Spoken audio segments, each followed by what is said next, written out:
Dirigir-me aos colegas do 9º Congresso Sul-Brasileiro de Nefrologia me traz duas alegrias. A primeira, pelo honroso convite. E a segunda, porque partiu de nós, da Sociedade Paranaense de Nefrologia, a ideia inicial de promover esses congressos, reunindo as sociedades do sul do Brasil. O primeiro ocorreu em Curitiba em 2006 e hoje celebramos o 9º evento. Estamos todos nós de parabéns, pois abraçamos esta iniciativa e pelo sucesso que perdura há 17 anos. A fundação da Sociedade Brasileira de Nefrologia em 1960 e o início da nefrologia no Paraná em 1963 ensejam uma reflexão destes 60 e poucos anos de nefrologia. São oportunas as palavras do grande ensaísta, poeta, romancista e filósofo espanhol Jorge Satayana, que nos disse que aqueles que não conseguem lembrar o passado estão condenados a repeti-lo. A nefrologia teve a primeira fase áurea com o desvendamento da maravilhosa fisiologia do néfron, a dissecção da imunopatologia da doença glomerular, os grandes avanços na compreensão da biologia podocitária e a descoberta da anatomia molecular nas propriedades de transporte do túbulo e da transformação e impacto da genética molecular no diagnóstico. Mas também não se pode ignorar o enorme impacto de descobertas translacionais, como a biópsia renal, diálise e transplante no desenvolvimento de nossa disciplina e no bem-estar dos nossos pacientes sob nossos cuidados. Além disso, a pesquisa, usando novos métodos, desempenhou um papel importante em sua origem e evolução. Microscopia eletrônica, microscopia de imunofluorescência, micropunção de túbulos e microperfusão, cultura de tecidos, agulhas de biópsia renal, estudos do equilíbrio hidroeletrolítico, inovação cirúrgica, novas tecnologias de diálise, análise e modificação genética, ensaios clínicos randomizados e pesquisas in silico, realizadas no computador ou via simulação computacional, usando grandes bancos de dados, para citar apenas alguns exemplos.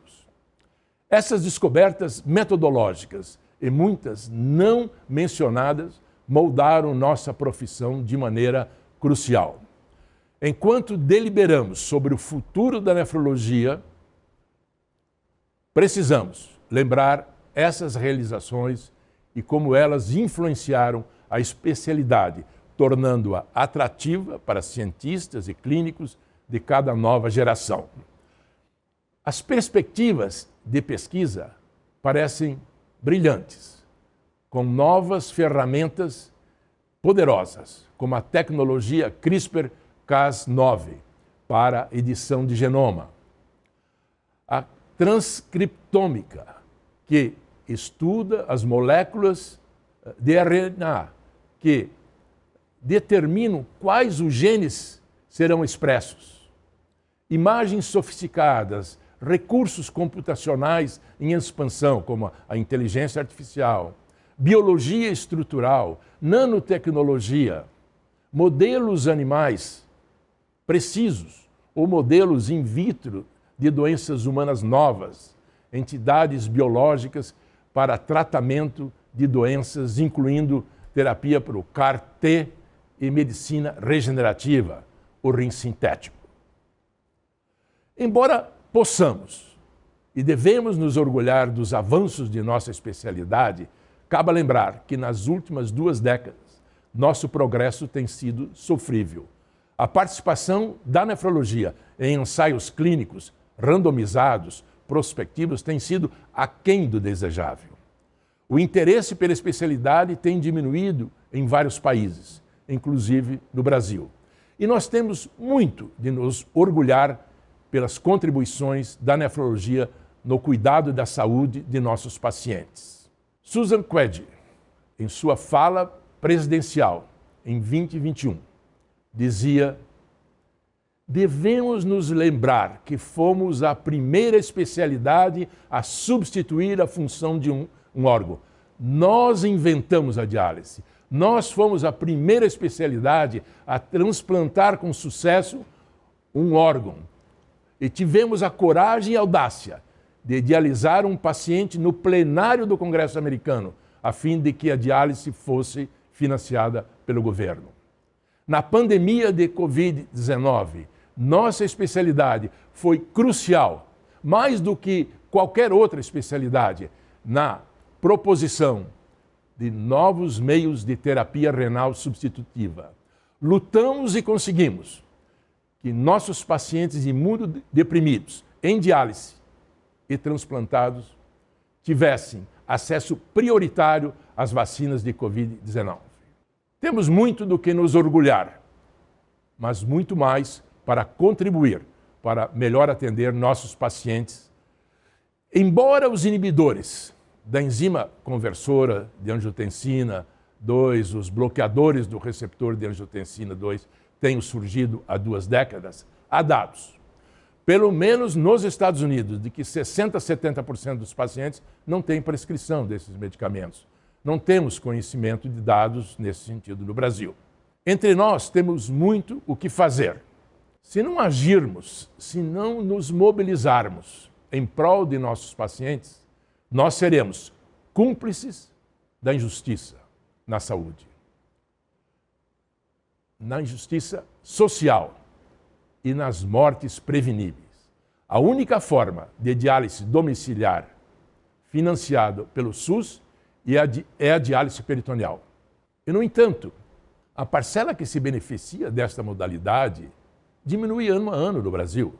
As causas são várias, mas primordial é um financiamento governamental inadequado, quando a maior parte do reembolso do procedimento vai para a indústria e pouco para a unidade de diálise, que tem que arcar com o pagamento do pessoal, do aluguel, da água, do telefone, da segurança, nos exames, etc. E ainda temos regiões no país que não têm acesso à diálise peritoneal por falta de insumos. Estamos falando de regiões como o norte e o nordeste do Brasil, nos quais a indústria não entrega os insumos pelo alto custo no transporte. A hemodiálise domiciliar, novas técnicas como a hemodiafiltração, são privilégios de uma elite que dispõe de planos de saúde privados. O subfinanciamento da diálise se reflete na devolução das unidades de diálise do SUS por nefrologistas e pelas multinacionais da diálise, sobrecarregando as demais unidades, ou mesmo obrigando a diálise intra-hospitalar até que vagas sejam disponibilizadas nas unidades de diálise. Tudo isso é um reflexo de um reembolso inadequado dos procedimentos dialíticos, muito aquém dos seus custos. Temos que nos mobilizar para corrigir esta disparidade no atendimento de nossos pacientes. A iniciativa da SBN em estabelecer uma frente parlamentar da nefrologia no Parlamento Brasileiro é uma iniciativa louvável e que mostrou resultados, por exemplo, no Congresso americano com o Kidney Caucus, um comitê renal, por assim dizer, de parlamentares sensibilizados pela doença renal, seja neles próprios ou em familiares ou conhecidos. Este modelo deve ser replicado a nível estadual, municipal, em nosso país. Alguns estados lograram uma suplementação do procedimento dialítico, sensibilizando as autoridades. Nos últimos anos, estamos vivendo uma nova época áurea de novos medicamentos que possam beneficiar nossos pacientes. Os agonistas de receptores GLP-1, as florizinas, inibidores dos receptores SGLT2, os bloqueadores de receptores mineralocorticoide, como a finerenona, inibidores do fator de hipóxia, como o daprodustat, já aprovado pelo FDA para o manejo da anemia na doença renal crônica. E as inovações não param aqui. Se a proteína ApoL1 era, no início, considerada um marcador de doença renal crônica nos afrodescendentes, hoje sabemos que ela pode lesar o podócito e já existem ensaios clínicos em andamento para inibir o canal de fluxo da ApoL1. Vários anticorpos monoclonais foram desenvolvidos para atacar a cascata do complemento no manejo de enfermidades como a nefropatia por IgA, glomerulonefrite C3, síndrome hemolítica urêmica atípica, etc. A genética teve um progresso extraordinário nas últimas 2 décadas. Desde que se decifrou o genoma humano, demonstrou sua utilidade diagnóstica nas nefropatias, no sequenciamento do exoma, uma ferramenta hoje custo acessível. 3 mutações do colágeno tipo 4 podem ser traduzidas em 3 enfermidades distintas, como a nefropatia de membrana fina, síndrome de Alport e a glomerulosclerose segmentar e focal. Novas técnicas, como o silenciamento de genes, trarão certamente valiosas contribuições. E, por fim, os avanços no xenotransplante. A sobrevida de rins de porcos em primatas melhorou muito nos últimos anos. O conhecimento adquirido no transplante em primatas permitiu os primeiros implantes de órgãos de porcos em humanos. Em 2022, com knockout e knock-in de 10 genes, foi feito o primeiro relato.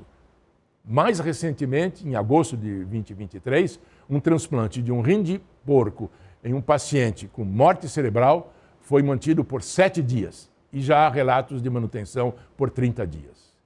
Rins provenientes de porcos geneticamente modificados permitiram o restabelecimento de função renal normal em pacientes com morte cerebral. Richard Glassock, professor emérito da UCLA, que anualmente atualiza seu capítulo em nosso livro sobre o futuro da nefrologia, antecipa mudanças dramáticas na prática clínica da nefrologia, que compartilhamos com vocês aqui agora, sobretudo em países desenvolvidos e impulsionadas pelas seguintes forças. Um declínio gradual na carga social da obesidade, diabetes e hipertensão devido a uma melhor prevenção e manejo desses distúrbios. Um declínio gradual nas taxas e progressão das doenças glomerulares e vasculares dos rins, devido ao melhor diagnóstico e tratamento. Uma mudança para cuidados não médicos para tratamento ambulatorial de muitas doenças crônicas, incluindo a doença renal terminal. Maior utilização do cuidado do hospitalista não nefrológico para pacientes internados. Maior aplicação de cuidados conservadores sem diálise para a doença renal terminal em idosos frágeis. Aumento do uso da telemedicina, incluindo consultas pela internet. Melhor acesso ao transplante e melhores resultados a longo prazo para pacientes que receberam transplantes renais. Centros de nefrologia intervencionista de emergência, clínicas de gestão de doença renal crônica e centros glomerulares ou de doenças renais genéticas estão mudando o panorama da prática e se unindo aos centros de diálise e transplante no contexto dos locais onde os cuidados são prestados. A caixa de ferramentas de diagnóstico e terapêutica para um nefrologista quase certamente crescerá exponencialmente, exigindo uma abordagem sistemática para aprender a usar os programas educacionais online, para se manter atualizado.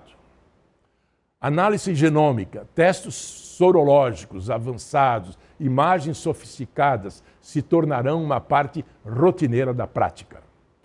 Biomarcadores urinários e séricos revelados por proteômica, metabolômica e tecnologia de microRNA serão comuns como auxiliares de diagnóstico e prognóstico. Espera-se que a taxa de filtração glomerular seja medida com precisão, economia e rapidez, tornando obsoletas as equações de estimativa. Novos agentes, agindo em alvos bem definidos, estarão disponíveis para estados de doença específicos. A era da medicina da precisão substituirá o regime empírico ultrapassado, tamanho único, em uso comum hoje em dia. O campo do transplante renal será revigorado, como já demonstramos há pouco, pelo desenvolvimento de animais humanizados, como novas fontes de doadores de órgãos. E tolerância imunológica duradoura, sem a necessidade de continuar o uso de imunossupressão.